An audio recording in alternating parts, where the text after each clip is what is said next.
नमस्कार, म Shankar Sharma. Zero emission right and अर्थात् यो जुन इलेक्ट्रिक स्कुटरहरू देख्नु भएको छ, इकुटर र लुयान ब्रान्डको इलेक्ट्रिक स्कुटरको नेपालको लागि आधिकारिक वितरक जेरो इमिसन राइट एन्डको सेल्स एन्ड मार्केटिङ हेड। हाम्रा स्कुटरहरू, हाम्रा प्रोडक्टहरू बजारको तुलनामा त्यसै पनि केही सस्तो चाहिँ छ। तपाईहरुसँग भएको पुरानो कुनै पनि इलेक्ट्रिक अथवा पेट्रोल भेरिएन्टको स्कुटर अथवा बाइक छ भने पनि एक्सचेन्ज गर्ने सुविधा पनि प्रदान गर्ने छौं भने, र तपाईसँग पुरै रकम छैन भने हामीले फाइनान्सको व्यवस्था पनि दिनेछौँ। फाइनान्स गर्दाखेरि चाहिँ अफर पाइँदैन, यो कुरा स्पष्ट हुनु होला।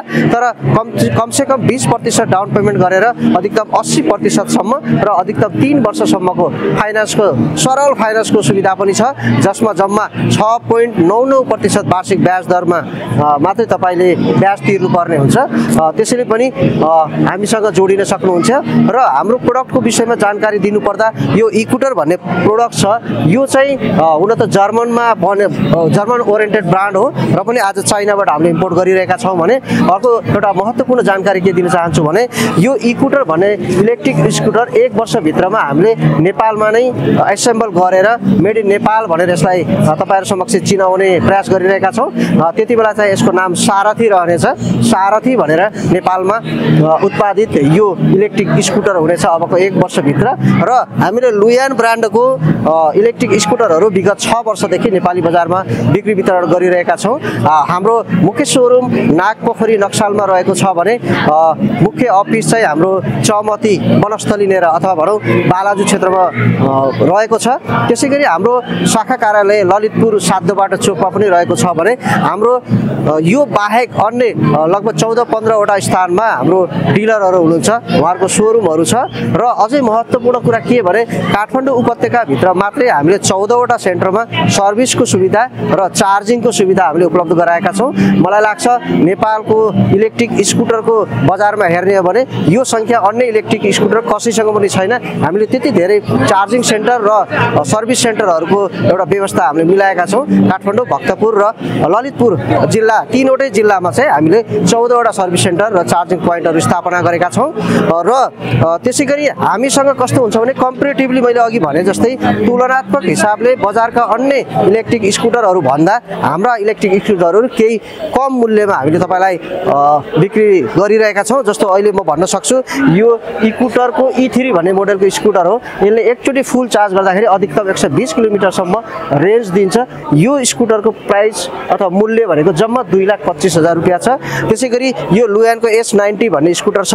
यो S90 स्कुटर जम्मा 2,15,000 रुपियाँ पर्छ भने हामीले त्यहाँ पनि राखेका छौँ। यो लुयानको MNK3 भन्ने छ। यसो अगाडि यो जुन पेट्रोल भेरिएन्ट जस्तो देखिरहेको छ, यो पनि इलेक्ट्रिक स्कुटर हो। यसको मूल्य जम्मा 1,92,000 रुपियाँ छ। जस्तो कि म अब सरसर्ती यो छोटकरीमा यसको फिचर्सको बारेमा पनि भन्न चाहन्छु।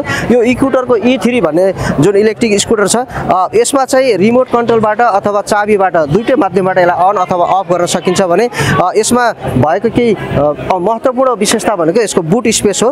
यसमा चाहिँ 35 लिटरको एकदमै ठुलो बुट स्पेस छ। त्यहाँ थुप्रै सामानहरू, हेलमेटहरू राखेर पनि सवार गर्न सकिन्छ भने, लेग स्पेस पनि एकदम राम्रो दिएको छ। यसमा ह्याङ्गर पनि छ।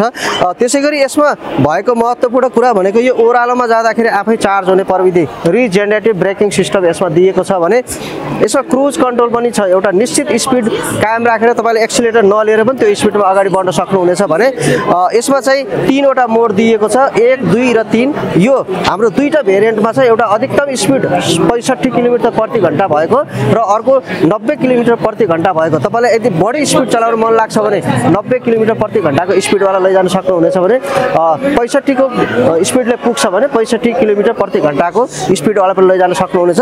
त्यसैगरी म फिचर्स भन्ने क्रममा यसमा चाहिँ रिभर्स गियर पनि छ, ब्याक गियर पनि, यो ब्याक पनि जाने गियर दिएको छ भने, यसमा चाहिँ पास लाइट पनि छ।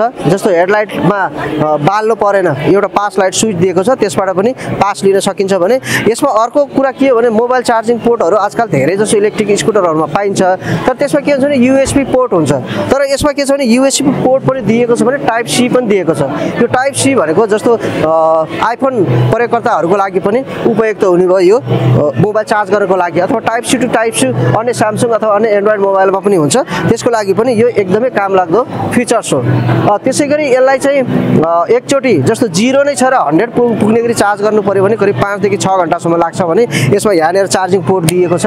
त्यसै गरी यसमा जस्तो अहिले साइड स्ट्यान्ड छ यो साइड स्ट्यान्डमा सेन्सर छ त्यसले के गर्छ भने जसरी यसरी साइड स्ट्यान्ड लगाएको बेलामा यो अन छ भने पनि यो अगाडि बढ्दैन एक्सिलेटर लिँदाखेरि किनभने यो सुरक्षित एउटा सुरक्षाको हिसाबले पनि एकदमै सुरक्षित मान्न सकिन्छ यो साइड स्ट्यान्ड माथि गरेपछि मात्र यो मुभ हुन्छ भनेको मतलब कतैबाट आउँदै यो साइड स्ट्यान्ड लगाइयो कोही नजिक हिँड्ने मान्छेले पनि यो घुमाइदिन सक्छ अथवा कोही बच्चाहरू राखेको बेलामा बच्चाहरूले पनि घुमाइदिन सक्छ तर साइड स्ट्यान्ड तल लागिरहेको अवस्था छ भने यसले चाहिँ अगाडि बढाउन सक्दैन र दुर्घटनाबाट बच्न सकिन्छ र अर्को कुरा यसमा कस्तो छ भने एलइडी प्रोजेक्टर हेडल्याम्प छ त्यसै गरी डिआरएल पनि यसको एकदमै राम्रो छ हैन यसलाई भन्ने हो भने एकदम अत्याधुनिक प्रविधिको स्कुटर भनेर हामीले मान्दै आएका छौँ र भन्दै आएका छौँ यसमा चाहिँ दुईवटै टायर 12 इन्चको दिएको छ किनभने नेपाली सडकहरू सबै ठाउँमा पिच छैन धेरै ठाउँमा कच्ची बाटोहरू छ नगरपालिका र महानगरपालिका भने पनि धेरै अप्ठ्यारो बाटोहरू अफ रोड बाटोहरू हुन्छ हैन त्यसले गर्दाखेरि 12 इन्चको टायर दिएको छ यो पक्कै पनि